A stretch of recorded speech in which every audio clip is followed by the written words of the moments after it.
After parting with the artilleryman, I came at last to the Holland Tunnel. I entered that silent tube, anxious to know the fate of the great city on the other side of the Hudson. Cautiously, I came out of the tunnel and made my way up Canal Street. I reached 14th Street, and there again was a black powder and several bodies, an evil, ominous smell from the gratings of the cellars of some of the houses. I wandered up 30s and 40s. I stood alone on Times Square. I caught sight of a lean dog running down 7th Avenue with a piece of dark brown meat in his jaws and a pack of starving mongrels at his heels. He made a wide circle around me, as though he feared I might prove a fresh competitor. I walked up Broadway in the direction of the straight powder, past silent shop windows displaying their mute wares to empty sidewalks, past the Capitol Theater, silent, dark.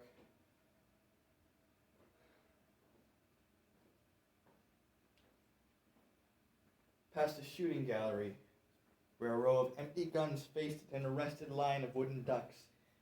Near Columbus Circle, I noticed models of 1939 motor cars in the showrooms facing empty streets from over the top of the General Motors building. I watched a flock of black birds circling in the sky. I hurried on. Suddenly, I caught sight of a Martian machine standing somewhere in Central Park, gleaming in the late afternoon sun. An insane idea.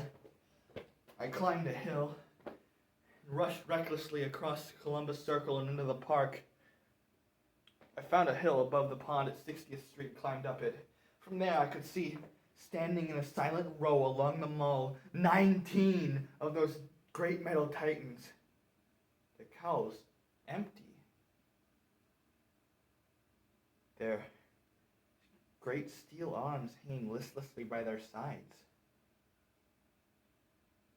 I looked in vain for the monsters that inhabit those machines, but suddenly my eyes were attracted to the immense flock of black birds that hovered directly below me.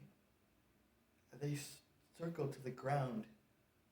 There before my eyes, stark, silent, lay the Martians, with the hungry birds pecking and tearing round shreds of flesh from their dead bodies. Later, when their bodies were examined in the laboratories, it was found that they were killed by the putrefactive and diseased bacteria against which their systems were unprepared. Slain, after all man's defenses had failed, by the humblest thing that God in his wisdom put upon this earth. Before the cylinder fell, there was a general persuasion that through all the deep of space, no life existed beyond the petty surface of our minute sphere. Now we see further.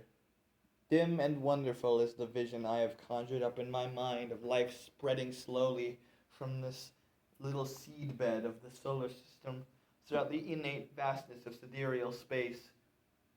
But that is a remote dream.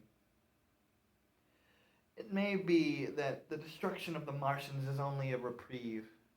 To them, and not to us, is the future ordained it perhaps. Strange it now seems to sit in my peaceful study at Princeton writing down this last chapter of the record begun at a deserted farm in Grover's Mill. Strange to see from my window the university spires dim and blue through an April haze. Strange to watch children playing in the streets. Strange to see young people strolling in the green where the new spring grass heals the black scars of the bruised earth.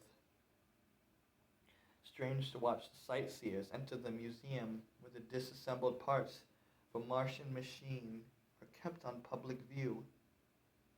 Strange when I recall the last time I saw it, and the first time I saw it. Bright, clean-cut, hard, and silent, under the dawn of that last great